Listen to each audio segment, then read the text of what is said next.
a todos y bienvenidos al webinar Consideraciones, normativas y equipos de prueba sobre riesgo eléctrico en baja tensión, contactos indirectos. Muchas gracias por su asistencia en esta presentación. Mi nombre es Karen Becerril y yo soy la especialista del marketing para Latinoamérica. Hoy contamos con la presencia del ingeniero Carlos Galicia y nuestro gerente regional Roberto Sartori. Antes de comenzar, les recomiendo que revisen su conexión de internet para evitar problemas de audio o de imagen durante la sesión. Y les comento que esta presentación será grabada, así que yo les estaré compartiendo el enlace para ver el video por correo electrónico, en un par de días más o menos. Durante la sesión les tendremos 4 encuestas para ustedes y a la mitad y al final de la sesión se contestarán algunas de sus preguntas aleatoriamente. El resto se contestará vía email en los próximos días, ¿ok? Ahora sí, le cedo la palabra a Roberto. Adelante, Roberto. Bueno, quiero también presentar a Karen Becerril, que nos estaba hablando recién, nuestra gerente de marketing. Saludar a todos los asistentes, tanto de toda Sudamérica como de Argentina. Por ejemplo, a Iván, a la gente de marketing de Artec de Argentina. Y más que nada, dar la bienvenida a nuestro ingeniero Carlos Galicia, que es la persona que va a hablar. De más está decir que es un privilegio tenerlo cerca. Es una persona muy demandada actualmente por todos los oyentes, sobre todo de Argentina, a raíz que él estuvo participando activamente en la confección y redacción de la resolución 900/15 para la Superintendencia de Riesgo de Trabajo. Es docente y fue docente de la UBA, la UTN, la UADE, ha participado en la Asociación Electrotécnica Argentina. Bueno, tiene un currículum muy extenso que ustedes lo pueden ver en su dirección, pueden escribirle, contactarlo, sacarse dudas, y también lo van a ver posiblemente por canales de televisión especializados, programas especializados. Bueno, ha obtenido el segundo premio en la Bienal Eléctrica 2009.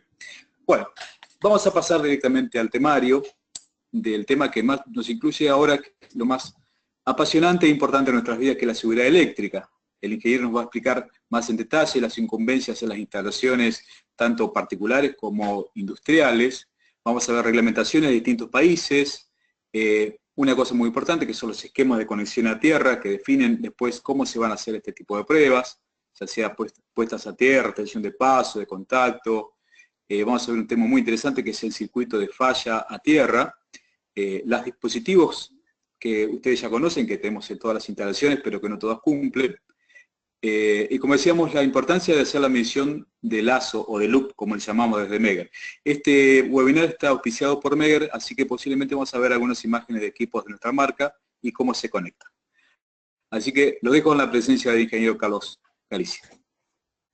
¿Qué tal? Buenas tardes. Un saludo muy afectuoso a todos los colegas de Argentina y de América.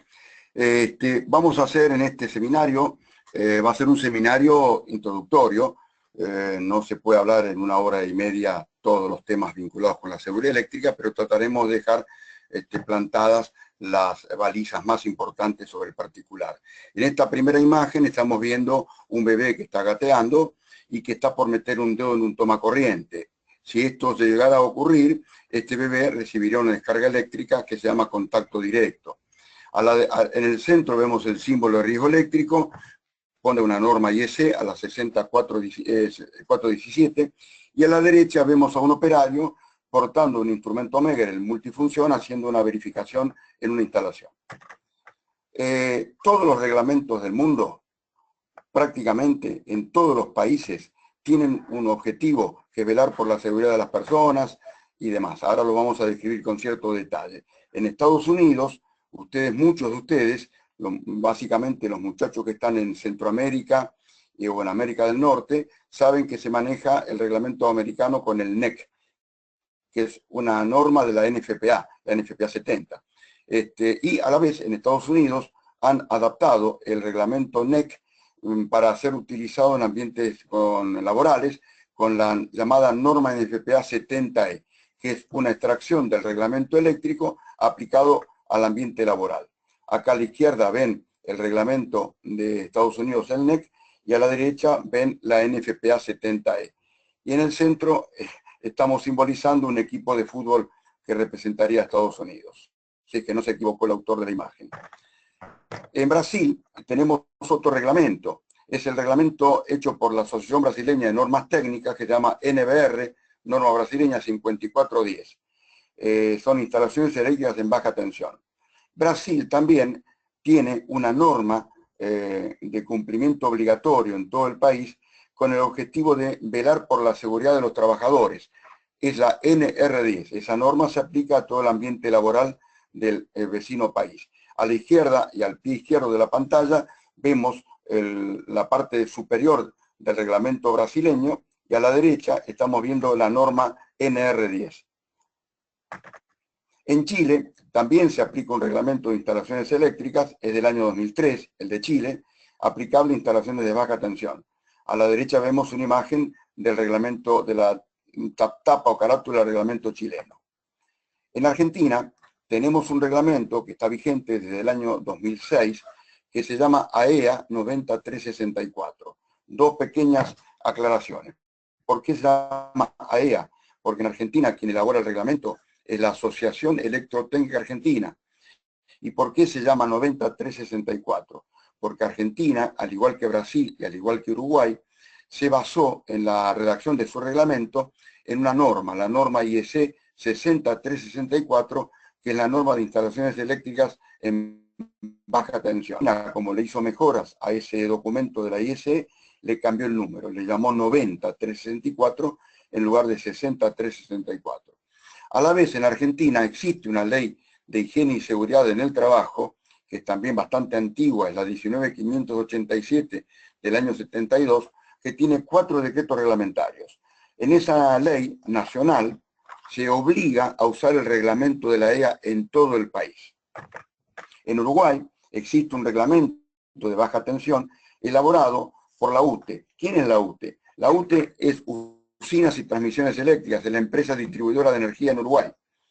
Ese reglamento en realidad fue hecho por la UTE, pero Uruguay ya tiene elaborado un reglamento nuevo hecho por el organismo de control, la URSEA, que todavía no lo ha puesto en vigencia. Tanto en Argentina como en Brasil como en Uruguay, como hemos dicho, estos reglamentos de instalaciones eléctricas se han redactado tomando como referencia, como marco, la norma IEC 60364.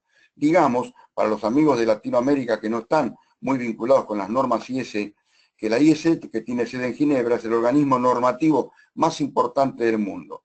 Y ahí prácticamente toda Europa, toda África, toda Asia y algunos países de Latinoamérica como Argentina, Brasil y Uruguay, en forma plena y otros en forma aproximada, se apoyan en las normas IEC para los productos o para las instalaciones.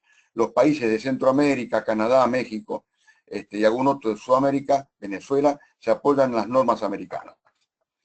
En Europa, por ejemplo, que todos se apoyan en la norma IEC 60364, cada país tiene su propia variante. En Francia está la norma NFC 15100, en Italia la norma CEI de Comité Electrotécnico Italiano, 64-8, en España el reglamento electrotécnico de baja tensión, en Inglaterra la British Standard 7671, aquí no lo hemos escrito, pero en Alemania, país pionero en la seguridad eléctrica, se aplica la norma BDE 100. A la derecha de esta imagen vemos una parte de la norma BDE 100. En Norteamérica, en Centroamérica, en Canadá, México, Venezuela, Ecuador y algún otro país, se aplican las reglamentaciones, normas o códigos eléctricos basados en el NEC. A la izquierda de la pantalla, en la parte inferior, vemos el NEC que está vigente actualmente, que es del año 2014. Y a la derecha hay un NEC del 2011. En Estados Unidos, la NFPA hace el nuevo NEC cada 3 años. Los otros países lo hacen en función de sus necesidades. Los reglamentos todos tienen objetivos comunes. ¿Cuáles son esos objetivos comunes? Proteger las personas, a las instalaciones y a los bienes contra los incendios de origen eléctrico. Proteger los conductores contra las sobrecargas y contra los cortocircuitos. Proteger a los materiales y a los equipos contra las sobretensiones. Tema cada vez más crítico por la enorme presencia, cada vez más masificada, de la electrónica en los ambientes domésticos y en los ambientes industriales. Si no tenemos protección contra sobretensiones, tenemos equipos industriales con mucha electrónica, candidatos a no funcionar más. También protegemos a las personas y a los animales domésticos y de cría contra los choques eléctricos. Digo protegemos, ¿por qué? Porque en los reglamentos uno de los principales objetivos es este último. De parte de esto nos vamos a ocupar en este evento. Aquí estamos mostrando en esta pantalla los dos fenómenos habituales que se presentan cuando tenemos contactos directos y contactos indirectos. ¿Qué es un contacto directo? Es cuando una persona hace contacto con la mano o con una parte del cuerpo con un borne bajo tensión, una barra o el borne de un tomacorriente, un borne con tensión en un tablero. Eso es un contacto directo. Eso hace que circule corriente por su cuerpo, y si esa persona no está aislada y la tensión de alimentación es de 220 voltios contra tierra, el riesgo de muerte es inminente. A la derecha tenemos una persona que no está tocando en forma directa un borne, está tocando la carcasa, la envolvente de un motor eléctrico, que por haber tenido una falla de aislación en su interior, ha puesto bajo potencial la envolvente metálica. Esta persona, si toca esa carcasa y la instalación no está adecuadamente protegida, esta persona también es candidata a la muerte. En ambos casos, la razón más habitual de muerte es la fibrilación ventricular. El riesgo de contacto directo, que en unas diapositivas más adelante lo vamos a definir con precisión, según lo definen las normas IS, se manifiesta en las instalaciones de muy distintas maneras. Acá tenemos, por ejemplo, un lavarropa o un lavavajilla que tiene una falla de aislación en su interior. ¿Y qué pasa con esa falla de aislación en su interior? Una persona que toca la carcasa metálica de esa pantalla, si ese circuito que alimenta a ese lavarropa, a ese equipo electrodoméstico no está adecuadamente protegido contra los contactos indirectos, y si la persona no está adecuadamente aislada del piso por zapatos aislantes o aislada sus manos con guantes aislantes, esta persona también es candidata a la muerte. En diferentes países tenemos aseguradoras de riesgo del trabajo. No sé si en todos los que participan de este webinar, pero es bastante común que todos los países tengan algún tipo de compañía de seguro que asegure a los trabajadores de los riesgos del trabajo. Y esas compañías de seguro deben hacer un seguimiento de la calidad de las instalaciones, en este caso de las eléctricas, para asegurarse que los trabajadores estén protegidos contra los riesgos de contacto directo y de contacto indirecto. Lamentablemente, muchas de estas compañías de seguro, por no estar bien preparadas o bien formadas técnicamente, están exigiendo, por lo menos en Argentina, hasta el año pasado, estaban exigiendo solamente la medición de la resistencia de puesta a tierra, erróneamente. Esa exigencia como única exigencia era un error descomunal, era lo que se hacía en nuestro país. No sabemos qué pasa en los países vecinos o que nos están viendo en este momento por webinar. También estas compañías de seguros de riesgo del trabajo exigían erróneamente valores de resistencia de puesta a tierra para esos electrodos exageradamente bajos, entre otras cosas por desconocimiento. Desconocían los reglamentos, desconocían las pautas que definían los reglamentos y desconocían los esquemas de conexión a tierra que se empleaban en las instalaciones. En un rato definiremos qué son los esquemas de conexión a tierra. Entre los países amigos que nos están viendo, probablemente la gente de Uruguay conozca este tema porque Uruguay emplea la norma IEC. No sabemos si hay gente de Brasil. Si fuera así, en Brasil también se conocen los esquemas de conexión a tierra. Ahora, los países que no están alineados con las normas IEC, todos aquellos que dependen de las normas NEC, allí, del reglamento NEC, ahí no se emplea el concepto de esquema de conexión a tierra. Así que para muchos puede llegar a ser una novedad. ¿Qué hizo Argentina el año pasado, en 2015, para corregir esa deficiencia que se venía manifestando en forma muy visible, que cometían ese error que cometían las aseguradoras de riesgo del trabajo, que acá se llaman ART, y que cometían también los profesionales que se ocupaban de verificar si se cumplían las condiciones de seguridad en las plantas industriales, en las oficinas o en los comercios donde hay personal trabajando? La Argentina elaboró una resolución, el gobierno nacional, a través de un organismo que depende del Ministerio de Trabajo, con el objetivo de cambiar esas condiciones. Elaboró la resolución 900. Esa resolución, además de seguir obligando a medir la puesta a tierra cuando corresponda medirla, no siempre corresponde, obligó también a que se hagan una serie de verificaciones que nadie hacía. Después las vamos a comentar, pero a título informativo digamos que algunas de las verificaciones que hay que hacer es verificar la continuidad de los conductores de protección, continuidad de los conductores de protección, verificar el funcionamiento de los interruptores diferenciales, verificar que todas las masas que no sean eléctricas estén conectadas a tierra y otra serie de cosas que después explicaremos. Eso nadie lo hacía, ahora hay que hacerlo. No sé qué pasa en el resto de los países que nos están mirando hoy por webinar, pero si lo estuvieran haciendo, los aplaudo. Si no fuera así, podrían tomar esto como un ejemplo, quizás a mejorar, para que les sirva de referencia. Entre las cosas que en Argentina se están pidiendo actualmente, con esta nueva resolución, aparecen una serie de planillas que el profesional que haga la tarea debe completar.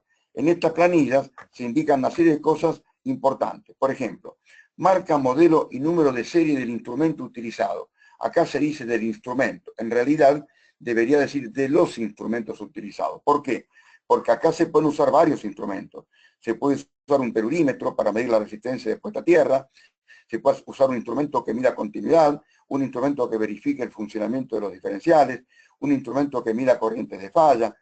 Todos esos instrumentos tienen que estar ensayados según una norma IEC, que es la 61557. También se pide que se diga en qué fecha se calibró el instrumento. Acá a la izquierda aparece un certificado de calibración de un instrumento Meger, arriba a la izquierda aparece un instrumento Meger, y también se indica que se explique cuál es la metodología que se ha empleado. Por ejemplo, si estamos hablando de medir puesta a tierra, sabemos que en general existen dos mecanismos para medir puesta a tierra. Uno es utilizar dos picas auxiliares con un telurímetro que mide la resistencia de puesta a tierra del electrodo cuya resistencia queremos conocer. Esos telurímetros pueden tener 3 bornes y solamente nos van a permitir medir resistencia de puesta a tierra, o pueden tener 4 bornes, en cuyo caso a 2 de ellos hay que puentearlos para que midamos puesta a tierra, o usando los 4 bornes los usamos para medir resistividad del terreno. Otro mecanismo para medir la puesta a tierra es el método del lazo de falla, que después vamos a explicar. Por eso, en esa celda que acabamos de mencionar, donde se habla de metodología utilizada, podrán venir telurímetro o medición de lazo de falla. Acá se hacen las observaciones que corresponde hacer. Acá se entrega el documento que se pide que se entregue, certificado de calibración y un plano de la instalación, donde se van a indicar todas las puestas a tierra que tenga la planta. No debería ser así, pero muchos sabemos, los que estamos hace muchos años en este mercado, que por desconocimiento, muchas plantas tienen muchas puestas a tierra distribuidas, situación que las normas técnicas prohíben en principio. Bueno, eso hay que marcarlo en un plano. En un plano tienen que aparecer los tableros, los motores, para saber en qué punto de la instalación hemos hecho cada medición. También nos entrega esta resolución del gobierno argentino una planilla que nos pide ir completando. Por ejemplo, nos dice qué número de toma de tierra estamos midiendo. Si hay una planta que tiene 30 electrodos de puesta a tierra distribuidos, los tendremos que enumerar en el plano e indicar en la planilla cuál de ellas estamos midiendo y su valor estamos volcando. ¿A qué sector corresponde? Si fuera una empresa metalmecánica, podrá ser matricería, mecanizado, cualquier sector que fuera, deberíamos indicarlo. También la planilla nos dice que describamos en qué condiciones está el terreno, o estaba, en el momento que hicimos la medición. Ustedes saben que la medición de la resistencia puesta a tierra está estrictamente vinculada, entre otras cosas, con el tipo de terreno en el cual estamos haciendo la instalación, o la instalación está realizada. Puede ser un terreno seco, arenoso, pantanoso, arcilloso, puede haber llovido recientemente, puede ser varios meses que no llueve. Bueno, ese tipo de cosas las tenemos que indicar. También nos pide la planilla que indiquemos, acá viene un tema crítico, que ya lo mencionamos hace unos minutos, qué uso le estamos dando a ese electrodo de puesta a tierra cuya resistencia acabamos de medir. ¿Le estamos dando el uso de poner a tierra el neutro del transformador? ¿O le estaremos dando como uso darle tierra a las masas eléctricas para que tengan seguridad? ¿O le estaremos dando tierra a los equipos electrónicos para que esos equipos no tengan ruido perjudicial, o para que esos equipos tengan una tierra de referencia? ¿O le estaremos dando tierra a tableros de iluminación o equipos informáticos? ¿O le estaremos dando tierra a una descarga atmosférica? ¿O estaremos dándole tierra a otra instalación?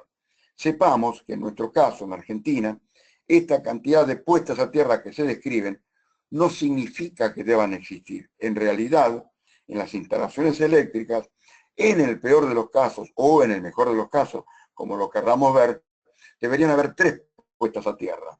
Una puesta a tierra para el neutro del transformador, si somos dueños del transformador. Una puesta a tierra para la seguridad de las masas, una sola para todas las masas. Y una puesta a tierra para los pararrayos. Pararrayos que después que hicimos la puesta a tierra correspondiente, a esa puesta a tierra la deberemos vincular con la puesta a tierra de seguridad que hemos mencionado recién. Lamentablemente, por desconocimiento, por falta de difusión de las normas o de los reglamentos, muchos profesionales del área eléctrica desconocen estos conceptos y le ponen al pie de cada máquina, al pie de cada tablero, una jabalina, como le llamamos en Argentina, o un electrodo de puesta a tierra, que no se vincula con los otros. Y haciendo eso, perdemos de vista que esa instalación ha dejado de tener equipotencialidad y se exige reglamentariamente y normativamente que todas las masas eléctricas y todas las masas que no son eléctricas, que acá en Argentina las llamamos masas extrañas, estén vinculadas a la misma puesta a tierra. Con la misma razón es que la de tierra del pararrayo se busca conectar a la misma puesta a tierra. Acá viene otro tema crítico, que no sé qué pasa con otros amigos que nos están viendo hoy por el webinar, si en sus países se emplea el concepto del esquema de conexión a tierra. Yo les puedo asegurar que si estamos trabajando o nos están viendo amigos de Venezuela, de Centroamérica o de Estados Unidos, o inclusive de algún otro país de Latinoamérica, es probable que los esquemas de conexión a tierra no se estén usando como concepto. Los esquemas de conexión a tierra están definidos en la norma IEC 60364, que acá en Sudamérica, tanto Brasil, Uruguay y Argentina, manejamos el concepto, porque hemos hecho esos reglamentos, nuestros reglamentos en función de la norma IEC que ya hemos mencionado. Acá se indica o se pide que quien haga la medición verifique previamente qué esquema de conexión se está usando en la instalación. Lamentablemente, van a encontrarse en muchísimos casos que nadie sabe qué esquema se está usando, porque en muchas plantas industriales ese tema no está demasiado expuesto o conocido. Por lo tanto, va a ser obligación del profesional investigarlo. Tenemos la fortuna de que los instrumentos modernos, como después les va a mostrar Roberto, nos permiten, en muchos casos, determinar, por lo menos con cierta aproximación, si un esquema es TT, como digo acá, o si es TNS, como digo acá. Después, ¿qué tenemos que indicar? Si hacemos una medición de puesta a tierra, tenemos que indicar qué valor hemos obtenido en esa medición. Y tenemos que indicar si ese valor que hemos obtenido en la medición cumple con lo que establece la norma técnica del país en el que estemos trabajando. En Argentina, el valor de la resistencia de puesta a tierra está indicado en el Reglamento de Instalaciones Eléctricas, en el Reglamento AEA 9364. Y en Argentina, ese valor, que se pretende no superar, debe ser como máximo 40 ohm en el esquema TT, siempre y cuando usemos una protección diferencial que no supere 300 mA. Ahora, no todos los países establecen resistencia de puesta a tierra. A los países en realidad les interesa que la tensión de contacto que aparezca en una carcasa, en una masa, no supere el umbral de tensión peligrosa. Por lo tanto, muchos países como España, como Italia, no piden resistencia de puesta a tierra. Ellos dicen, haga lo que tenga que hacer, garantíceme que la tensión de contacto en las carcasas, en las masas, no supera los 50 voltios en un ambiente seco o húmedo o 25 voltios en un ambiente mojado. En Argentina, lamentablemente, digo, se está pidiendo un valor de puesta a tierra y se pierde un poco de vista que lo que se está buscando es que la tensión de contacto no sea peligrosa. Bueno, para resumir esta pantalla, digamos que acá deberíamos poner si el valor de puesta a tierra que hemos medido cumple o no cumple con el valor que el reglamento exige. Las siguientes celdas de la planilla nos piden algo muy importante. Nos preguntan si el circuito de puesta a tierra es continuo y permanente. ¿Qué queremos decir con eso? ¿Qué ha querido decir el organismo gubernamental que redactó este texto? Quiere decir, si cada una de las masas de nuestra instalación está conectada mediante un conductor de protección que a nivel internacional por la IEC se llama PE, de tierra de protección, Protected Earth, si cada masa está conectada a un conductor de protección, el que a su vez debe estar conectado a la barra de tierra del tablero, la barra que a su vez debe estar conectada a la puesta a tierra de la instalación. Lo que pide esta celda es comprobar si ese circuito de puesta a tierra es continuo y es permanente. Al decir permanente, es decir, que no aparezca con un contacto flojo, un tornillo suelto, una tuerca que se está moviendo. Acá hay que responder si es sí o si es no. Si llega a ser no, estamos en situación de grave peligro. La siguiente celda nos pregunta si el circuito de protección que está alimentando al equipo eléctrico nos está preguntando si este circuito tiene una capacidad suficiente para llevar la corriente de falla. ¿Qué quiere decir con esto? Que ese conductor de protección debe tener una sección de como mínimo un valor que las normas técnicas fijan. ¿Qué normas técnicas? Nuevamente, la norma IEC 60364 o los reglamentos que se han basado en esa norma técnica.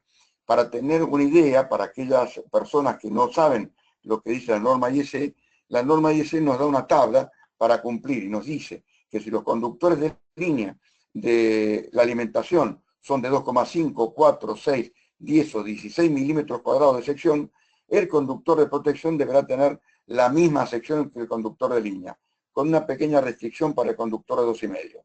Después la misma tabla nos dice que si el conductor de línea es de 25 o de 35, la sección de conductor deberá ser como mínimo la mitad, 16.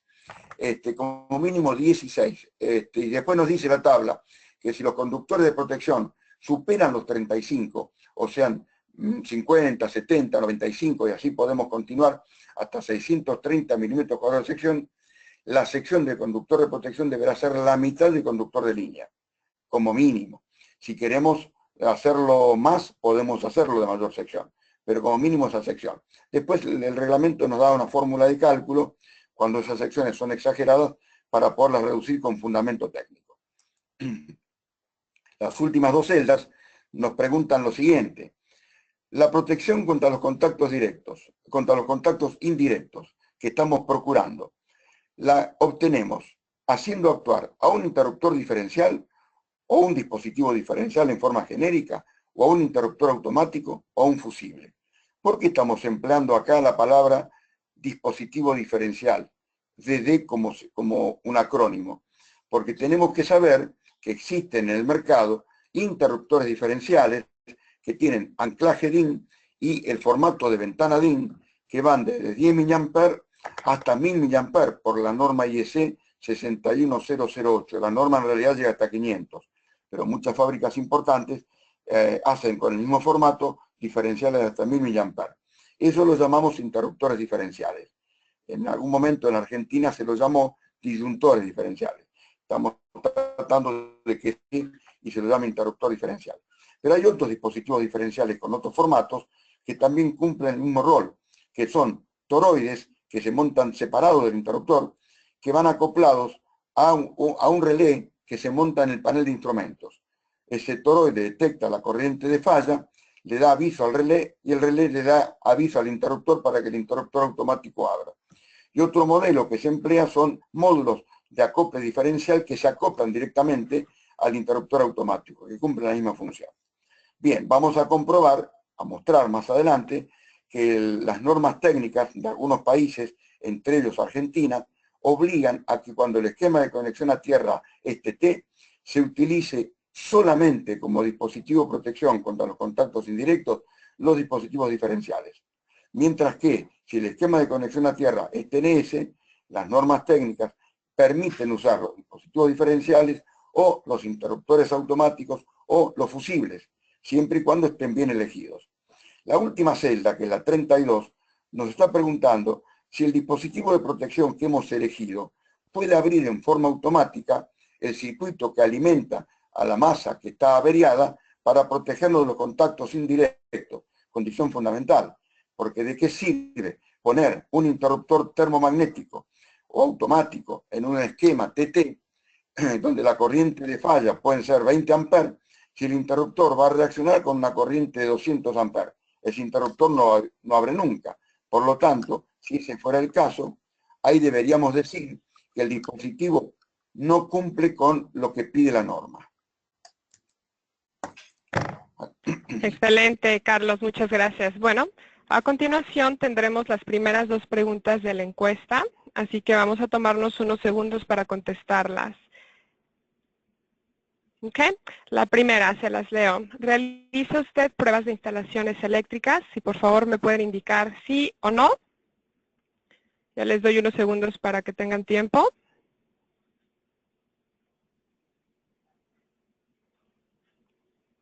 Ok, unos segundos más. Por ahí hay algunas personas que faltan de responder.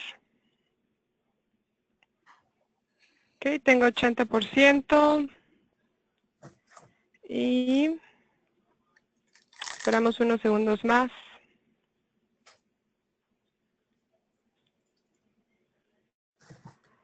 Ok.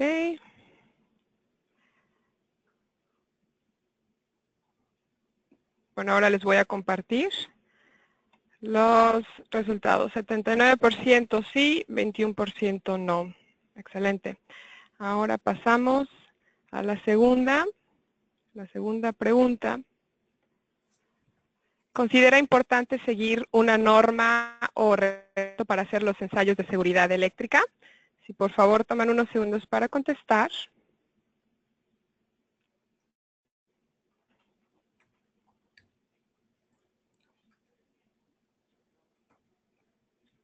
Aprovecho para comentarles, he estado recibiendo las preguntas acerca del audio. Revisen su conexión de internet, por favor. Ok. Y ahora les comparto. Ok, vamos a esperar unos segundos más. Listo, les comparto. Resultados 100% sí. Excelente. Bueno, ahora regresamos con Roberto. Bien, gracias ingeniero. Vamos a tratar de ir un poquitito más rápido porque el tiempo no nos va a alcanzar.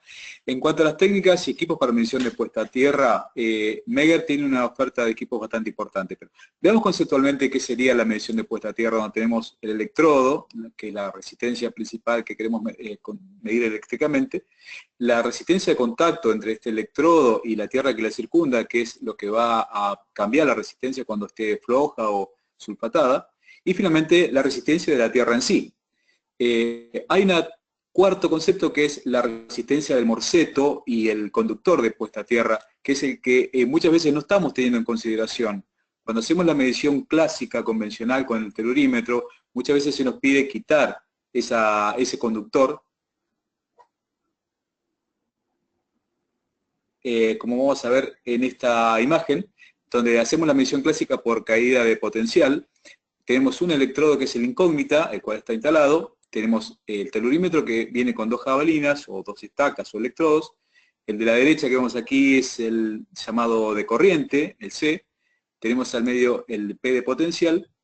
Y cuando encendemos el telurímetro se establece una corriente que va a hacer circular por el terreno para medir la caída de potencial que se establece entre el electrodo y el terreno circundante, que es censado por el electrodo P.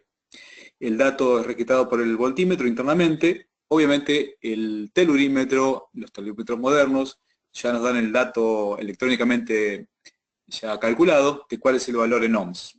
Como vamos a ver acá, tenemos un telurímetro moderno que podemos medir tanto resistencia de puesta a tierra como el voltaje que se puede establecer entre esos electrodos, ya que a veces el terreno tiene una diferencia de potencial por un gradiente de descarga de alguna puesta a tierra cercana, y también por una cuestión de seguridad para que el equipo se bloquee en caso de que perciba que hay una diferencia de potencial peligrosa.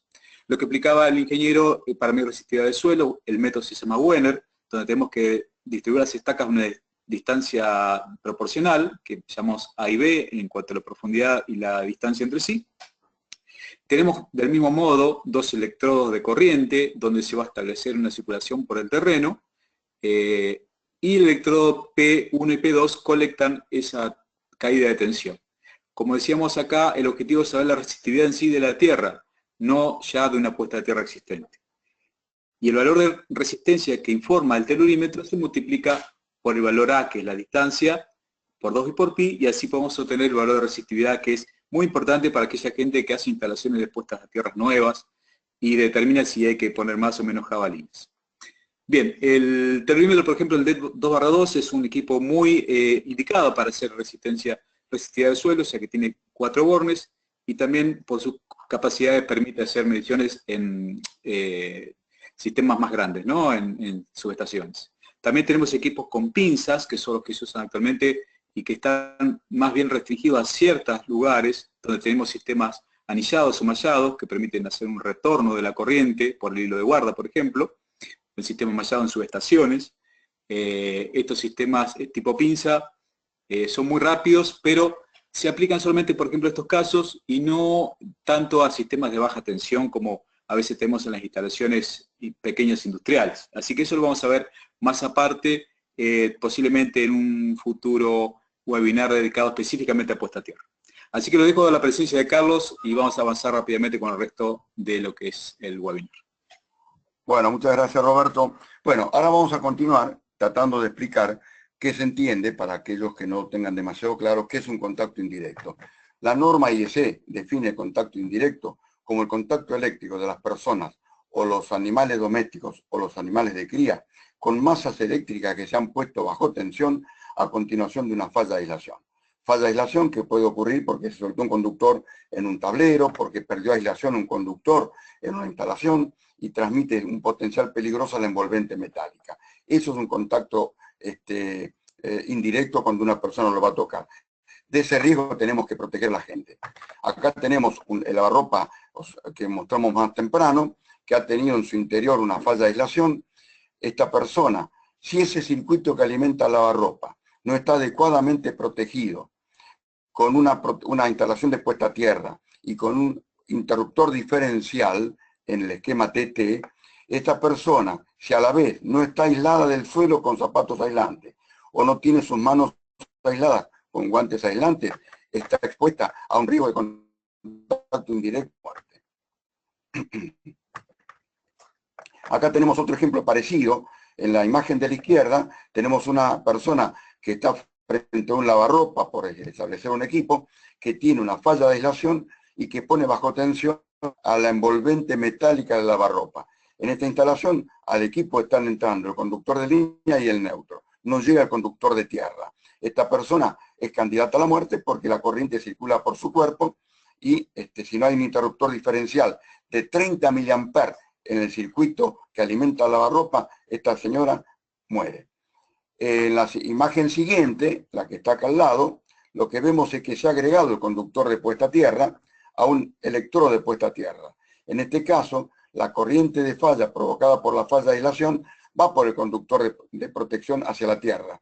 Pero eso no significa que esta persona quede a salvo. Esta persona, aún en esta situación, va a estar recibiendo aproximadamente 200 voltios si la instalación es una instalación de 220 voltios respecto a tierra. Acá estamos mostrando tomacorrientes de distintos países. El de arriba a la izquierda lo usa Uruguay, Chile, el de abajo lo usa Estados Unidos, el de la derecha arriba lo usa Brasil, el de la derecha abajo lo usa Argentina. Y acá estamos diciendo en este cuadro que acabo de volcar que la puesta a tierra, junto con un dispositivo de protección que detecte la corriente de falla y que desconecte el circuito, es la única solución que tendría en esta situación esta persona para no morir electrocutada. Eso se llama protección contra los contactos indirectos por corte automático de la alimentación. Una de las razones de no saber proteger a las personas de los contactos indirectos es desconocer qué esquema de conexión a tierra se está empleando en la instalación. Eso es algo muy grave que desgraciadamente uno lo ve permanentemente en las instalaciones. El conocimiento del esquema de conexión a tierra que estemos empleando en una instalación nos va a permitir determinar con absoluta claridad qué cosa, qué dispositivos de protección podemos emplear frente a los contactos indirectos. Y acá tenemos que decir que si la instalación está trabajando en el esquema TT, las normas técnicas de algunos países, Argentina entre ellos, obligan a usar exclusivamente protección diferencial. También el hecho de conocer cuál es el esquema de conexión a tierra que estamos empleando nos permite determinar cuál es la tensión que es esperable en una masa eléctrica. Como datos, si estamos trabajando con el esquema TT y que tiene en un equipo que está alimentado con 220 voltios, una falla de aislación puede poner a ese equipo con 200 voltios aproximadamente en su carcasa. Si en cambio ese mismo equipo está trabajando con el esquema TNS, ese equipo puede tener en su carcasa una tensión de aproximadamente entre 100 y 146 voltios.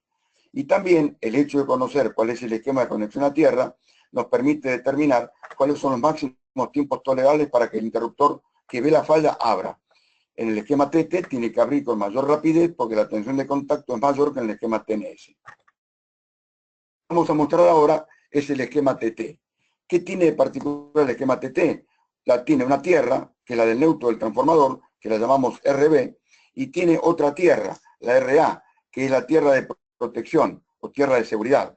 Esta tierra la tenemos que poner nosotros como usuarios en nuestra instalación. RB la coloca la distribuidora, si el transformador es de la distribuidora. Si el transformador fuera de nuestra propiedad, porque compramos en media tensión, esta RB es de nuestra propiedad. En este esquema hay dos puestas a tierra, pero los reglamentos de algunos países obligan a utilizar este esquema cuando se recibe alimentación desde la red pública de baja tensión. Argentina es uno de esos países. En Argentina, todo suministro eléctrico que recibe alimentación desde la red pública es obligatorio que esa instalación eléctrica trabaje con el esquema TT. No todos los países tienen las mismas directivas. Acá, cuando se produce en esta masa eléctrica, en este equipo eléctrico, una falla de aislación, se produce la circulación de una corriente de falla. A este circuito lo llamamos circuito o lazo o loop de falla. Está en línea roja en trazos. Fíjense que recorre conductor de línea, recorre la masa eléctrica o la carga eléctrica que tiene una falla de aislación, va por la carcasa, vuelve por el conductor de protección, vuelve por la tierra, va por la tierra y cierra el circuito en el neutro del transformador. Esta es una corriente que normalmente es de bajo valor, 15 amperes, 20 amperes, 30 amperes. En este esquema, lo que las normas técnicas nos obligan a medir es la puesta a tierra RA, que es la puesta a tierra de protección. Esta es la que tendríamos que estar midiendo siempre que tengamos un esquema TT. La podemos medir con un telurímetro, que mide en forma específica esta puesta a tierra, o la podemos medir con un instrumento que mida el lazo de falla, en cuyo caso, que enseguidita mostraremos, mediremos todo el lazo y dentro de ese lazo medimos esta más esta queda medida por exceso. Está permitido por las normas técnicas. Es lo que digo a continuación. ¿Qué pasa si yo estoy midiendo la impedancia del lazo de falla, esta que está marcada en trazo rojo, en lugar de medir la resistencia de puesta a tierra de protección? No pasa nada, simplemente que voy a medir un valor un poco mayor que el de RA. ¿Por qué? Porque estoy incluyendo en esa medición al valor de RB y también al valor de la impedancia del transformador, de los conductores de alimentación y de los conductores de protección. Estos son de tan poco valor que los despreciamos. Entonces yo estoy midiendo por exceso. Si el valor que acabo de medir está por debajo del máximo valor que se permite para RA, estoy cumpliendo. Excelente. Ahora vamos a hacer una breve pausa para contestar un par de preguntas. Carlos, te leo la primera. Si hay que indicar el tipo de interruptor diferencial que protege el circuito o la instalación de la medida. No, en realidad la pregunta es si hay que indicar, que se supone que en los planos tiene que aparecer indicado el interruptor diferencial que estamos empleando, si es de 30 mA, si es de 100 mA, si es de 300 mA. En realidad, el valor de la corriente diferencial tiene vinculación con la resistencia de puesta a tierra. En Alemania, para tener un dato muy breve, los diferenciales de una empresa importante alemana dicen que si el diferencial es de 30 mA, en Alemania se acepta que la puesta a tierra sea de 1666 ohm, porque con ese diferencial la tensión de contacto nunca superará los 50 voltios en un ambiente seco. Y ese mismo diferencial, en ese mismo diferencial aparece indicado que si el lugar de trabajo es un lugar mojado, la resistencia de puesta a tierra puede ser como máximo de 833 ohm, porque con el diferencial de 30 mA la tensión de contacto nunca superaría los 25 voltios. O sea que ese es un dato que hay que considerarlo en función de la puesta a tierra que tengamos. Excelente, gracias. Y una más, rápidamente.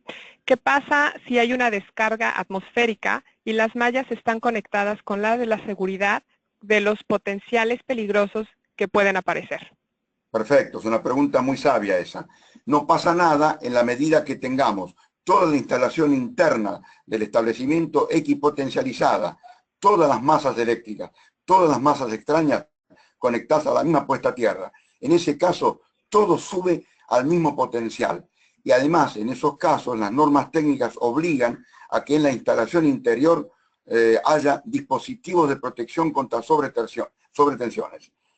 Con esa condición estaremos protegiendo, cuando instalamos adecuadamente en cascada los diferentes dispositivos de protección contra sobretensión, estaremos protegiendo a los equipos de que se quemen por sobretensiones. Muchas gracias, Carlos. Okay. Regreso contigo, Roberto, y al final de la sesión vamos a contestar otras preguntas. Gracias. Gracias, Karen, gracias, Carlos. Y bueno, acá vemos gráficamente y más simplificado como sería lo que mencionaba Carlos antes, que es el circuito de falla, donde tenemos un transformador, por ejemplo, la parte vista del par de baja, un consumo que está teniendo una falla a tierra, ¿sí? Entonces, ¿qué se va a establecer? Un circuito de corriente que va a circular hacia tierra y vamos a tener un retorno hacia el centro de estrella del transformador. Esa impedancia Z se va a establecer. Y tenemos un instrumento que simula esa falla para poder llegar a medir esa impedancia y vamos a ver que también esa corriente. ¿Cómo se hace? Por un equipo de Megger simplemente se conecta entre línea y el conductor de tierra. El equipo hace un switcheo con una carga conocida, con impedancia conocida, para hacer una pequeña descarga que crea una perturbación en la línea que no llega a ser un ciclo de muy bajo tiempo y muy baja intensidad, pero que permite hacer una gráfica de corriente como puede ver abajo. Con esos datos el equipo internamente ya puede calcular cuál es la impedancia de ese circuito, tanto la resistencia de puesta a tierra, como los conductores, como el retorno por tierra, ¿sí? Así que tenemos dentro de Megger una familia de equipos llamados LT o Loop Testers, que nos va a permitir hacer este tipo de ensayos en forma muy segura, muy rápida y totalmente automática. Sigue, bien, Carlos. Gracias. Ok. Vamos a hablar de las medidas de protección contra los contactos indirectos. Acá hemos vuelto a colocar en pantalla el esquema TT. Acá tenemos una masa que está puesta a tierra, en este punto, a través de un conductor de protección y a través de un electrodo de puesta a tierra. Acá tenemos el conductor de protección que está conectado a tierra a este electrodo. La persona que tengo acá a mi derecha, en estas condiciones, tal como está planteado el esquema, ¿puede morir electrocutada?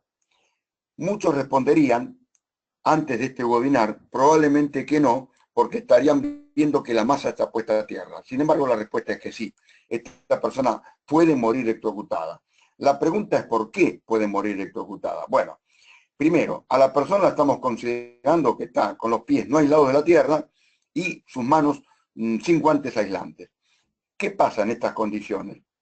El hecho de que la corriente circule por el electrodo de puesta a tierra, lo que genera es que aquí hay una caída de tensión que termina aplicada a la carcasa de la masa que estamos estudiando. ¿Qué tensión es la que aparece acá? Hay que establecer el valor de la corriente de falla. Si está puesta a tierra de servicio, si asignamos un valor típico de 1 ohm, y a la puesta a tierra de protección, si el terreno es bueno y pudimos obtener 10 ohm de resistencia de puesta a tierra, la corriente de falla, si aplicamos la ley de Ohm, es 220 voltios dividido 1 ohm más 10 ohm, dividido 11. En esa cuenta hemos eliminado los valores de resistencia de los conductores porque son muy bajos. 220 voltios dividido 11 ohm, ¿qué me da como corriente de falla? 20 amperes. La corriente I sub D es de 20 amperes, un valor típico. Circulando esos 20 amperes por esta puesta a tierra, que es de 10 ohm, acá se produce una caída de tensión de 200 voltios. Esos 200 voltios, ¿entre qué puntos están aplicados? Entre el fondo de la tierra, donde está la persona supuestamente apoyada, y el otro borde en la carcasa. La carcasa te quedó con 200 voltios. 10 ohm por 20 amperes, 200 voltios. Esta persona expuesta a 200 voltios es candidata a la muerte. ¿De qué manera se salva esta persona? Si acá hubiera un dispositivo de protección diferencial. El valor de la tensión que aparece es el que dijimos recién, el producto de la corriente de falla I sub D por la resistencia puesta a tierra RA. Estos son 20 amperes por 10 ohm que imaginamos, 200 voltios. O sea que tenemos que convencernos que no basta con poner a tierra un equipo eléctrico. Ese equipo eléctrico y el circuito que lo alimenta tiene que tener un dispositivo de protección que esté en condiciones de ver esa corriente de falla, de detectarla, de censarla y abrir el circuito antes que la persona haga contacto con la masa. Ese es un poco el objetivo. En el esquema TT, como es este que tenemos ante la vista, ante nosotros en la pantalla, solamente se puede usar para ciertos países protección diferencial. Argentina es uno de esos países. La norma IEC no obliga a usar diferencial. Solo dice que hay que tener en cuenta que para que un interruptor automático pueda ver esa corriente de falla, se requiere una puesta a tierra de muy bajo valor y que permanezca muy bajo valor, cosa que es casi imposible. ¿Qué piden las normas? Las normas piden medir esta puesta a tierra, RA. Eso es lo que piden las normas. ¿Qué más piden las normas? Verificar la continuidad de los conductores de protección, verificar la continuidad del conductor de puesta a tierra. ¿Qué más pide la norma? Verificar que el dispositivo de protección, que en el caso de ser un esquema TT es un interruptor diferencial o una protección diferencial, funcione o cumpla con los ensayos que la norma exige. Los diferenciales deben cumplir con la norma IEC 61008. Vamos a ver en un rato los ensayos que hay que hacerles. Y además, si el cliente fuera el dueño del transformador, el cliente debe medir también esta puesta a tierra, la puesta a tierra de servicio.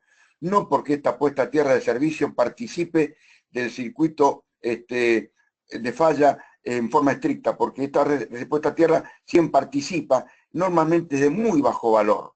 Es de muy bajo valor. La que tiene, digamos, mucho peso es esta resistencia. Esta la tenemos que medir de todas maneras, pero básicamente hay que medirla por las posibilidades de que haya una falla de aislación entre media tensión y baja tensión. Cuando veamos el esquema TNS, vamos a ver que esta resistencia no participa en el circuito de falla y que pese a eso hay que medirla igual. Acá tenemos un circuito típico en el cual tenemos un interruptor diferencial, que es obligatorio para proteger los contactos indirectos en el esquema TT, y un interruptor termomagnético, que en varios países lo llamamos PIA, pequeño interruptor automático, que tiene como objetivo proteger la sobrecarga del corto y proteger al diferencial. Acá tenemos un esquema de verificación de la continuidad. ¿Qué estamos verificando acá? La continuidad de los conductores de protección. ¿Con qué instrumento? Con instrumentos dedicados específicamente a esa tarea. Esos son instrumentos que cumplen con la norma IEC 61557, de los que Roberto hablará más adelante. Una punta en la masa que queremos comprobar si recibe conductor de protección, otra punta en la barra de puesta a tierra principal o equipotencial principal. Basta con que el instrumento indique que el circuito está cerrado para verificar la continuidad. Las normas no piden el valor de esa resistencia. Y ya también tenemos que verificar la continuidad de los conductores de equipotencialidad. Conductores de equipotencialidad que están poniendo a tierra, ¿qué cosa? Un caño de agua, un caño de vapor, un caño de gas, distintas masas que no son eléctricas. Tengo que comprobar que también estén a tierra, a través de conductores de equipotencialidad que acá están marcados con el número 2. Lo hacemos con el mismo instrumento. Conclusión, para el esquema TT. No alcanza con medir la resistencia de puesta a tierra, aunque el valor esté dentro del máximo permitido. En Argentina, como hemos dicho, el reglamento argentino establece que el máximo valor debe ser 40 ohm en el esquema TT, siempre y cuando usemos diferencial de 300 mA. Si quisiéramos utilizar un diferencial de 1 ampere, deberíamos estar usando o obteniendo una puesta a tierra de 12 ohm. Si quisiéramos utilizar un diferencial de 10 amperes, deberíamos estar usando una puesta a tierra de 1,2 ohm. La medición de la puesta a tierra no nos garantiza nada. La tenemos que hacer, pero sola no sirve. No alcanza tampoco con comprobar la continuidad de los conductores de protección ni los conductores de equipotencialidad. Se debe verificar, además de lo anterior, que existe instalado en el circuito un dispositivo diferencial y que ese dispositivo responda o cumpla con los ensayos. Acá tenemos un dibujo, una foto, un dispositivo diferencial que tenemos que probar. ¿Por qué en el esquema TT no podemos proteger los contactos indirectos con un pequeño interruptor automático o con un interruptor automático o termomagnético o con un fusible? Por lo que hemos dicho ya al comienzo, las corrientes de falla en el esquema TT son muy bajas, 10 amperes, 15 amperes, 20 amperes, y sepamos que un pequeño interruptor termomagnético puede reaccionar con corrientes de 100 amperes, 200 amperes o más, según la curva. Una termomagnética de curva C de 20 amperes va a requerir para el disparo 200 amperes. 10 veces la corriente nominal. Y si tengo una falla de 20 amperes, ese interruptor nunca va a actuar.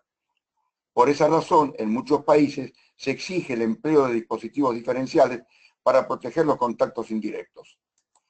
Otra conclusión, ¿qué ensayos tenemos que realizar los interruptores diferenciales que cumplen, como dijimos, con la norma IEC 61008? Bueno, un ensayo que hay que realizar siempre es mensualmente pulsar el botón de testeo, el pulsador de testeo, para verificar si el diferencial abre. Esto es para los diferenciales que tienen el formato DIN. En ese caso, lo que se está comprobando es el funcionamiento mecánico del interruptor diferencial. No hay una circulación de corriente de 30 mA ni de 100 mA del valor que sea la corriente diferencial. La norma dice que esa corriente debe ser hasta 2,5 veces el valor de la corriente diferencial. Prueba la parte mecánica. Acá tenemos los botones de testeo, que tendríamos que hacerlo todos los meses esto. Muchas gracias, Carlos. Gracias. Bueno, nos tomamos unos segundos más para contestar la tercera encuesta. La pregunta, ¿realiza usted la prueba de disparo del dispositivo diferencial? ¿Sí o no? Y esperamos unos segundos para que puedan contestar.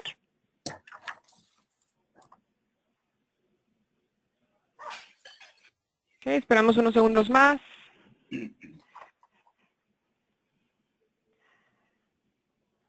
Tal vez algunos no estén poniendo mucha atención. Unos segundos más.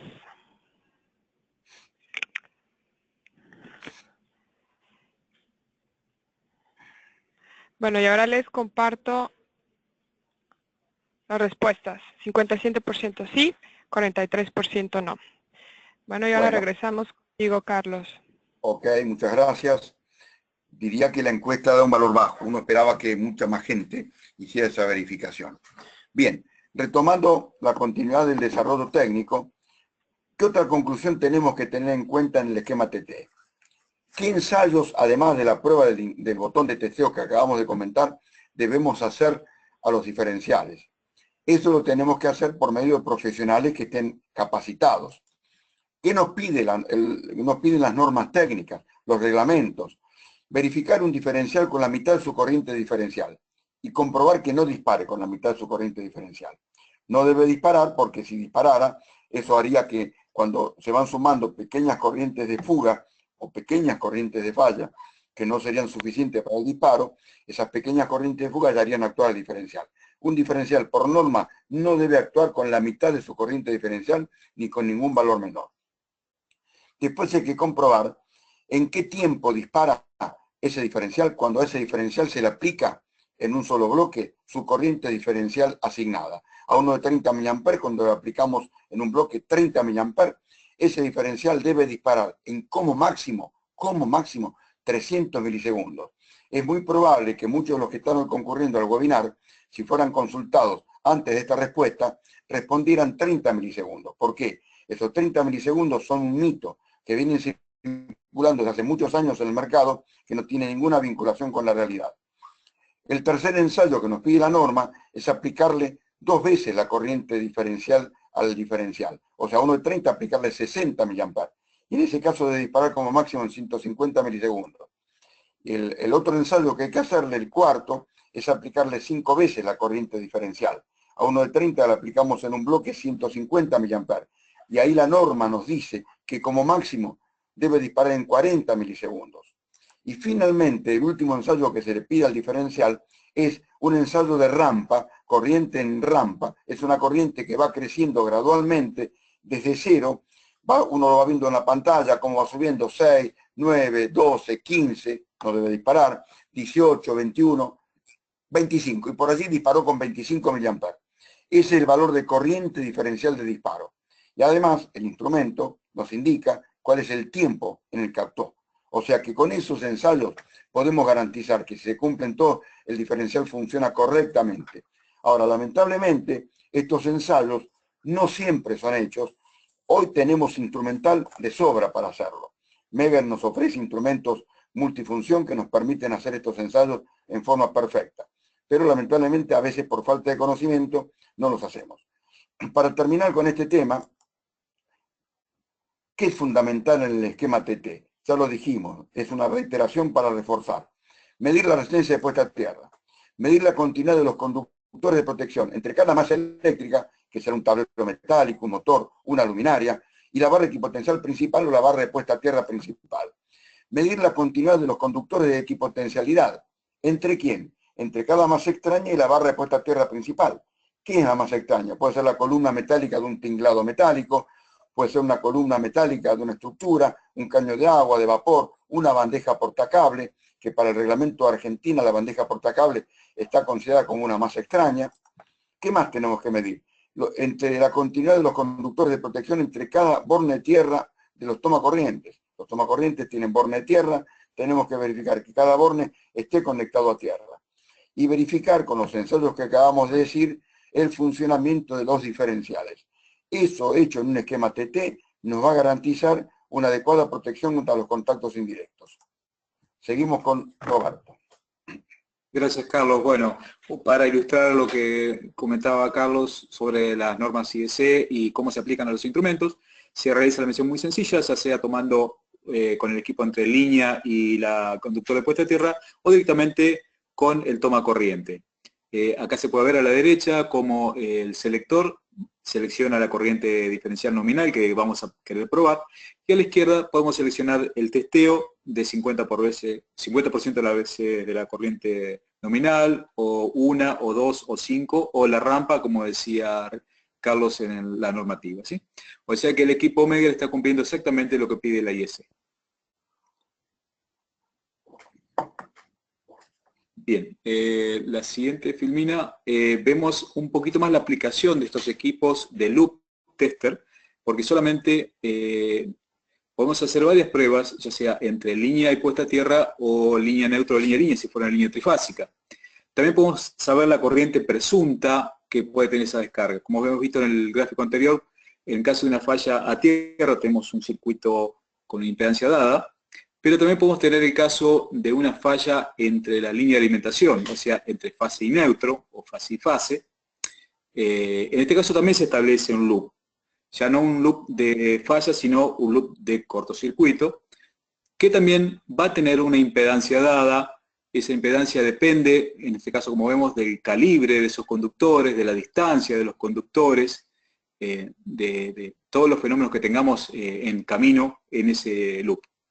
Con el instrumento Loop Tester también podemos simular esa descarga y hacer que testemos la impedancia de esas líneas, ¿no? Y vamos a ver también que podemos calcular la corriente que habría en el momento de ese cortocircuito. Bueno, la conexión es muy sencilla, en vez de hacer línea y puesta a tierra, hacemos línea neutro, o en el caso que sea una línea trifásica, tenemos hacer línea-línea.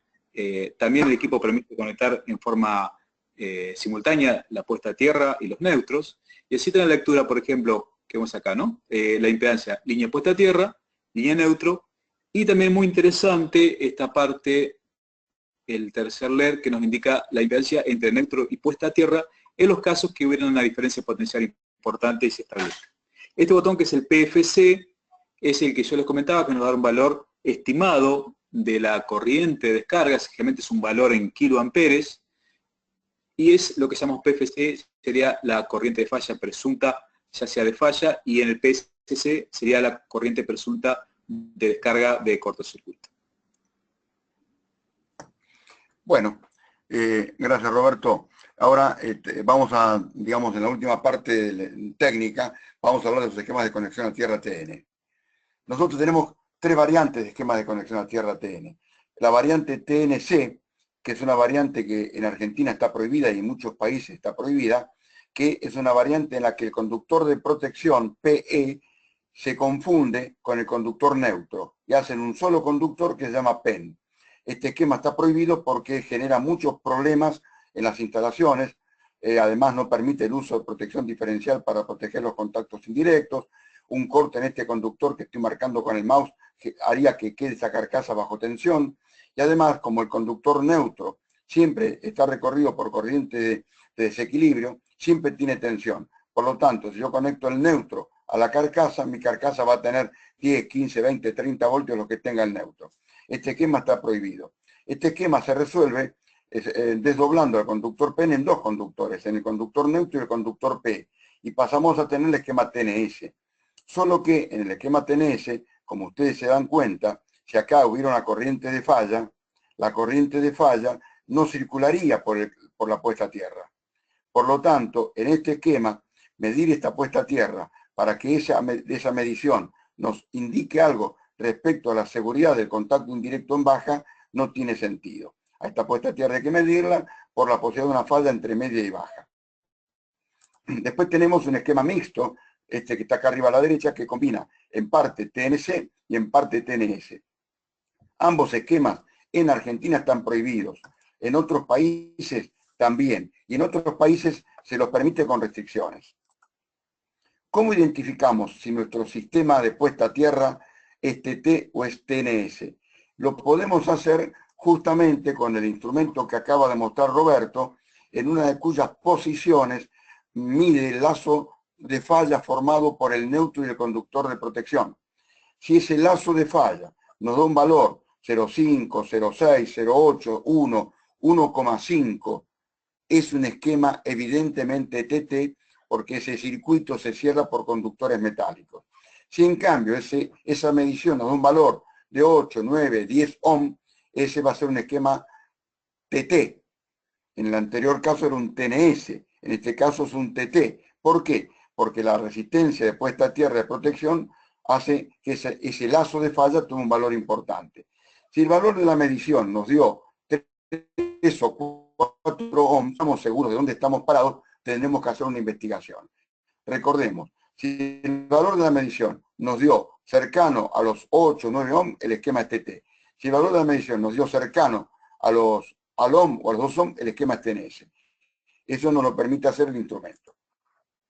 Acá tengo el esquema TNS en una visión más clara, en el que tengo 5 conductores, en el TNC tenía 4 conductores, en el TNS tengo 5 conductores, y acá se ve claramente que la corriente de falla circula por conductores metálicos y no circula por la resistencia de puesta a tierra de servicio. Esta corriente de falla es de muy alto valor. ¿De cuántos amperes? Va a depender de la potencia del transformador, de la sección de los conductores y la longitud del circuito. Pueden ser 500, 1000, 2000, 3000, 4000 amperes. Por esa razón, el esquema TNS nos va a permitir utilizar como dispositivo de protección interruptores automáticos y fusibles, además de dispositivos diferenciales. Yo debo medir en el esquema TNS, si no estoy usando protección diferencial, debo medir la corriente de falla en cada masa, en cada carga, para poder cotejar este valor con el disparo del interruptor automático que protege ese circuito, o con la fusión del fusible que protege ese circuito, para garantizar que esos interruptores o fusibles abren el circuito y nos protejan de los contactos indirectos. Hay que tener en cuenta que los interruptores automáticos de tipo caja moldeado o abierto tienen una tolerancia del más o menos 20%. Si está calibrado en 1000, en realidad puede actuar entre 800 y 1200. Sepámoslo. La tensión de contacto que aparece en el esquema TNS en este punto de la masa eléctrica, antes que la persona toque, ¿cuánto sería? Y es el producto del valor de la corriente de falla que circula por el tramo de conductor de protección por la impedancia o la resistencia de este tramo de conductor de protección. La tensión de contacto es el producto de la corriente de falla por el tramo de conductor de protección RAB. En este tramo hay una resistencia por la corriente de falla, me da la tensión de contacto. ¿De cuántos voltios hablamos en el esquema TNS? Ya lo mencionamos hace algunos minutos, hace una media hora. Dijimos que en el TNS la tensión de contacto probable está entre 100 y 146 voltios. En el TT estaba en el orden de los 200 voltios. ¿Qué dispositivos se pueden emplear para proteger los contactos indirectos en el esquema TNS? Como ya hemos mencionado, se pueden utilizar dispositivos diferenciales, interruptores automáticos y fusibles. Acá tenemos el producto de la corriente de falla y la resistencia del tramo de conductor de protección. Acá pregunto, lo que ya preguntamos antes, ¿qué pasa con la resistencia de este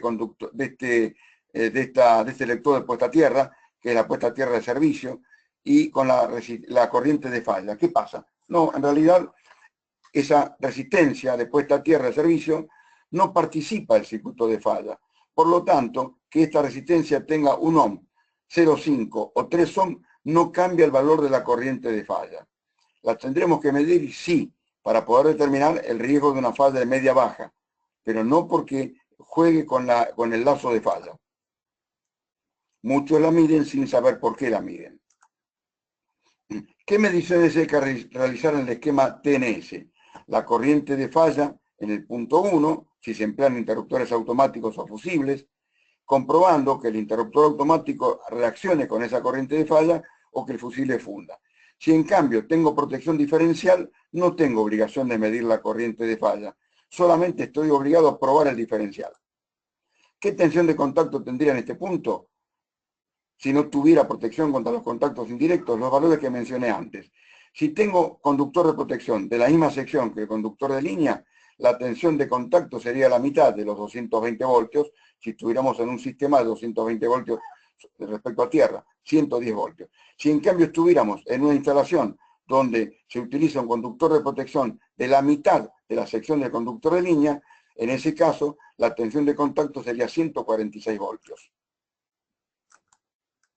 Acá simplemente es demostrativo, tenemos los esquemas de conexión a tierra IT con sus diferentes variantes. La I viene del inglés isolated, dicho para que se entienda cómo se escribe, significa aislado. Significa que la alimentación está aislada de tierra. Este esquema de conexión a tierra se usa en instalaciones industriales donde se quiere tener una total continuidad del servicio sin que se vea afectado por una primera falla de aislación. Se utilizan las minas para, justamente porque no puede haber una primera falla de aislación, evitamos el riesgo de chispa o arco. En las minas muchas veces tenemos gases grisú con los riesgos que eso implica, y se utiliza sí o sí en forma obligatoria en los quirófanos de cualquier sanatorio, hospital o clínica. Acá tenemos un esquema donde mostramos la tensión de contacto y la tensión de paso. Muchos se preguntan, ¿por qué hablamos poco de la tensión de paso? ¿Saben por qué hablamos poco? Porque la tensión de paso no se la considera en las instalaciones de baja tensión. ¿Por qué? Porque la tensión de paso, que se mide en la distancia que toman los pies separados 1 metro, es una tensión mucho menos peligrosa que la tensión de contacto. ¿Cuántas veces menos peligrosa? 25 veces menos peligrosa. Por eso, como las normas técnicas nos obligan a protegernos de las tensiones de contacto, si logramos esta protección, esta quedó automáticamente comprendida. Preguntas finales. La tensión de paso, ¿en qué casos es importante? En instalaciones de media tensión y alta tensión.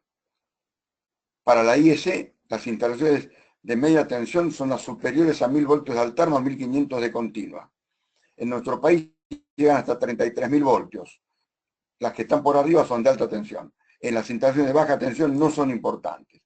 ¿Por qué y dónde se deben medir las corrientes de cortocircuito? Un tema importantísimo. ¿Dónde hay que medirlas y por qué? Bueno, los instrumentos que acabó de mostrar Roberto nos miden corrientes de corto, y probablemente alguno que mida más adelante, que muestre más adelante también. Las tenemos que medir, las corrientes de corto, en los tableros. ¿Con qué objetivo? Para poder elegir el poder de corte de los interruptores y para poder saber si los conductores van a resistir esas corrientes de cortocircuito. Ahí tenemos que medir la corriente de cortocircuito trifásica. ¿Dónde más tenemos que medir las corrientes de cortocircuito? En el extremo de cada alimentador. ¿Con qué objetivo? Con el objetivo de medir la corriente de cortocircuito mínima. ¿Para qué? Para garantizar que el ajuste que le tengo que dar al disparo magnético o instantáneo del interruptor automático esté en condiciones de abrir ante la corriente de corto mínima que se produce en aquel extremo. Y cuando al interruptor automático lo estamos usando también en el esquema TNS para proteger a los contactos indirectos, en ese caso tendríamos que hacer la medición del lazo de falla, como mostramos hace un ratito, para garantizar que en ese punto la tensión de contacto o no es peligrosa, o si lo fuera, que el interruptor la vea y abra. Ahí tenemos preguntas. Excelente, Carlos. Bueno, rápidamente te leo 2 preguntas. La primera, ¿qué condice utilizar el sistema TT o TNS? Perdón, ¿puedes repetirme, Karen? Sí, ¿qué condice utilizar el sistema TT o TNS? Bueno, si estamos tomando en media tensión, compramos un transformador y de nuestra propiedad, la decisión es nuestra.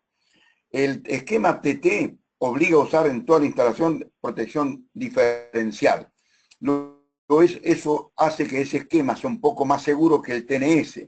¿Por qué? Desde ese punto de vista, como el TNS nos permite usar interruptores automáticos, no nos obliga a usar diferencial, uno en un esquema TNS ajusta el disparo magnético para que vea la corriente de falla, y después, cuando tenemos personal de mantenimiento poco capacitado, se produce un disparo, esa persona cambia la regulación, nos dejó la instalación no protegida. Desde el punto de vista de la compatibilidad electromagnética, es conveniente el TNS, porque eso nos genera tanto neutro como conductor de protección casi al mismo potencial. Pero eso lo decide el cliente cuando compra en media tensión. Cuando compra en baja tensión desde la red pública, en Argentina y en otros países, ahí no tiene elección, tiene que usar el TT. Y si en su instalación tuviera alguna instalación de informática importante, donde tuviera la necesidad de usar el TNS, pero él está tomando desde la red con un TT, tendría que poner un transformador de aislación para pasar de un sistema a otro. Excelente, gracias. La segunda pregunta. ¿Cómo es la relación entre el valor de puesta a tierra y la corriente del diferencial? Bueno, las normas IS establecen las tensiones de contacto presuntas ante los contactos indirectos. ¿Qué dice la norma IS? Que en una instalación con un ambiente seco o húmedo, en toda Europa, en Brasil y en Uruguay, se permite una tensión de contacto que no supere los 50 voltios.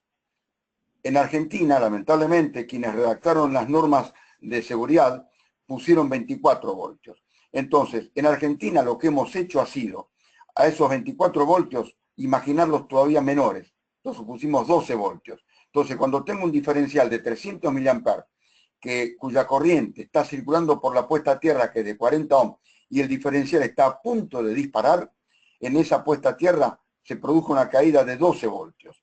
12 voltios que son respecto a los 24 de Argentina, la mitad. ¿Y por qué elegimos eso? Como un repechaje, para darle más seguridad a la instalación. Tenemos todavía mucho margen hasta tanto la tensión de contacto supere los 24 voltios. Esa es una solución que adoptamos en Argentina, no es una solución que ha planteado la IEC. Acá lo hicimos como una razón de mayor seguridad. Gracias, Carlos. Una más. ¿Los pararrayos y la tierra electrónica pueden estar unidos a la misma red de tierra? Bueno, acá la pregunta que hace el colega merece una observación. Está mencionando la tierra electrónica. Esa tierra electrónica no debería existir en ninguna instalación. Lamentablemente, los colegas que vienen del área de la electrónica tienen la tendencia de, con el objetivo de evitar ruidos o interferencias en las máquinas que utilizan mucha electrónica, tienen una puesta a tierra dedicada, que le llaman puesta a tierra limpia, sin ruidos electrónica. Y eso viola las normas de seguridad. Si esa tierra se instalara, debería estar vinculada con un conductor de protección a la puesta a tierra principal. Y por otro lado, como el pararrayos tiene que estar vinculado a la puesta a tierra principal, la puesta a tierra electrónica, que ahora dejó de serla, porque la hemos vinculado, va a estar vinculada al pararrayos. Pero que se quede tranquilo el colega, que ese equipo electrónico no debería sufrir ninguna contingencia en cuanto a las sobretensiones si lo hubieran protegido o si lo protegieran con dispositivos de protección contra sobretensiones de una baja tensión residual, de 900 voltios o 1200 voltios. Muchas gracias, Carlos. Y ahora pasamos contigo, Roberto. Bien, gracias, Carlos. Bueno, no podemos dejar de mencionar dentro de nuestra línea de instrumentos, como todo el mundo conoce, Megger, si bien es líder en instrumentos de equipos para pruebas en subestaciones, para pruebas de cables, mucha gente nos conoce por casualmente el megómetro, porque fuimos los creadores del megómetro, al igual que el multímetro. En este caso, lo que vamos a ver rápidamente, bueno, recordando un poco lo que son los viejos megómetros, que todavía se ven por ahí, hemos visto en algunas visitas que hacemos a clientes, universidades, y sabemos que no todos los electricistas o instaladores están familiarizados con el megómetro, por eso lo podemos comparar con una prueba como de presión en un circuito de agua o de aire, ¿no es cierto? Donde aplicamos una tensión de prueba a estos cables, a la instalación eléctrica, En este esquema, por ejemplo, se ve un viejo megómetro manivela, y no estamos considerando, por ejemplo, el hilo de guarda y otras técnicas avanzadas que sí se ven en los equipos modernos. Tenemos megómetros, una gama muy completa, desde baja tensión hasta alta tensión, 5, 10 y 15 kilovolt, con funciones avanzadas, con salida PC y demás, para cumplir con todos estos ensayos que piden las normas, ¿sí? Una cosa que hacemos hincapié dentro de Megger, y las normativas también lo mencionan, es el registro de esas mediciones de aislación, para poder obtener tendencias, hacer mantenimiento preventivo y predictivo. Para eso se requiere que el equipo de medición tenga realmente suficiente alcance en su rango de medición y ver más allá de lo que ve un simple megómetro, que son megaohms, sino giga y teraohms. En este caso, por ejemplo, para ver el índice de polarización, que es la diferencia de la resistencia a distintos tiempos, entre 10 y 1 minuto vamos a obtener el índice de polarización, que es lo que nos va a dar la pauta de un índice de mantenimiento preventivo. Y para finalizar, un equipo que reúne todas las funciones que hemos mencionado en los equipos anteriores, por ejemplo, es el MFT, que están muy de moda los equipos multifunción. El MFT permite hacer las mediciones tanto de aislación, de puesta a tierra, de prueba de dispositivos diferenciales, viene con distintos tipos de accesorios que se pueden anexar, jabalinas, inclusive las pinzas de medición por forma inductiva, ¿sí? Así que bueno, en principio, Karen, si hay tiempo, alguna otra pregunta, creo que nos quedan unos 5 o 7 minutos, así que si queda alguna pregunta pendiente, dejo en manos de Karen y de Carlos Galicia, que las van a atender. Por mi parte, solamente agradecer la audiencia, quisiera agradecer enfáticamente al Departamento de Marketing de Artec, a la señorita Ivana, que participó con las invitaciones, y a todos los amigos de Latinoamérica que nos están escuchando. Muchas gracias, Roberto. Una última encuesta. Rápidamente, ¿les interesaría participar de otro encuentro con un tema similar? Si por favor me pueden comentar sí o no. Y también les comento que todas las preguntas que nos han estado enviando las va a contestar el ingeniero Galicia en los próximos días, y ya yo les estaré enviando las respuestas. Por falta de tiempo no podemos contestar todas, pero sí nos están llegando. Ok, unos segundos más.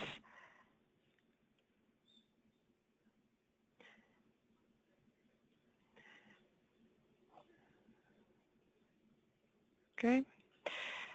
Y Carlos, ¿gustas que lea un par más de preguntas? Creo que tenemos unos minutos más.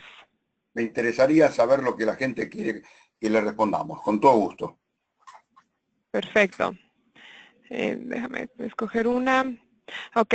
En un sistema TT220 trifásico, la tensión entre fase a tierra, ¿cuál es el valor permitido? No, acá esa pregunta no me resulta lo suficientemente clara. ¿Por qué? Existen dos sistemas de distribución. En Sudamérica se usa 3x380 con neutro. Entonces, entre cualquier conductor de línea y otro conductor de línea tenemos 380. Entre un conductor de línea y tierra tenemos 220. Entre un conductor de línea y neutro tenemos 220. Si estamos trabajando en un esquema de instalaciones de distribución de 3x380/220, me preguntaba, dime la última parte de la pregunta que decía Karen, la tensión de contacto, preguntaba. Sí. La tensión de contacto en un esquema de 220 voltios con respecto a tierra está en el orden de los 200 voltios. Esa es la tensión de contacto que recibiría una persona ante una falla de aislación cuando el equipo tiene una falla de aislación. Si esa instalación está funcionando con 220 voltios respecto a tierra, la tensión de contacto sería del orden de los 200 voltios. Pero ese valor depende de cómo se combinen la puesta a tierra del neutro, la de servicio, y la puesta a tierra de protección. Hemos hecho un ejemplo en el desarrollo del seminario de puesta a tierra del neutro con 1 ohm y puesta a tierra de protección con 10 ohm. Y eso dio una corriente de falla de 20 amperes, lo que arrojó una tensión de contacto de 200 voltios. Si ahora estuviéramos en un suelo muy malo desde el punto de vista eléctrico que obtuviéramos 40 ohms de resistencia de puesta a tierra de protección, la corriente de falla en ese caso sería de 5,37 amperes. Esos 5,37 amperes circulando por la puesta a tierra de 40 ohms arrojarían una tensión de contacto de 215 voltios. De esa forma, digamos, juegan ambas resistencias. ¿Ok? Espero haber respondido lo que me preguntaban. Te leo una más, creo que todavía tenemos unos minutos. ¿Es aconsejable repotenciar pozos con alto ohmeaje? ¿Cómo? A ver si podemos aclararlo. Ahí la persona está preguntando si tiene alguna puesta a tierra con un alto valor de resistencia. Yo estoy interpretando eso. En realidad, esa pregunta habría que ajustarla al reglamento del país de la persona que la ha formulado. ¿Por qué? Porque si son países en los que están trabajando con la norma americana, con el NEC, en esos países no se está pidiendo un valor de puesta a tierra de protección. En esos países se está pidiendo que en la acometida, en la entrada del suministro, se ponga una jabalina que la pone el cliente, que tiene que tener un valor de 25 ohms, pero que no tiene importancia con la seguridad de las personas ante una falla de aislación, porque el interior de la instalación funciona como TNS. Ahora, si esa persona que me está preguntando esto está trabajando o pensando en un esquema TT, lo que hay que verificar que ese circuito donde tiene esa resistencia alta tenga protección diferencial. Y habrá que ajustar el valor de la protección diferencial al valor de esa alta resistencia que esta persona ha medido. Pero eso depende del reglamento de cada país. En todo caso, si después me manda un mail, esta persona que hizo esta consulta con un pequeño croquis, no tengo ningún inconveniente en respondérselo para que quede más claro, porque no me queda claro el concepto que me está preguntando. Excelente. Bueno, les quiero recordar que de todas maneras en los próximos días vas a estar leyendo ya con tiempo todas las preguntas y vamos a estar compartiendo las respuestas. Entonces, bueno, sin más que decir, muchas gracias por su participación. Roberto y Carlos, muchas gracias. Y de nuevo agradecemos su presencia. Quiero recordarles que si tienen alguna pregunta o si quieren suscribirse para recibir más información sobre nuestros próximos webinars, nuestro correo electrónico es csa.sales@megger.com y también recuerden de seguirnos en nuestra, ahí ya listo, ahí lo tenemos en pantalla. Gracias, y Carlos. También síganos en Facebook, Twitter y tenemos todos los videos y todas las presentaciones que hemos dado disponibles en nuestro canal de YouTube, ese es Megger US. Nuestra cuenta de Facebook y Twitter, Megger CSA, y ahí pueden estar al tanto de las próximas sesiones que tendremos disponibles para ustedes. Sin más que decir, me despido, que tengan una excelente tarde. Gracias a todos.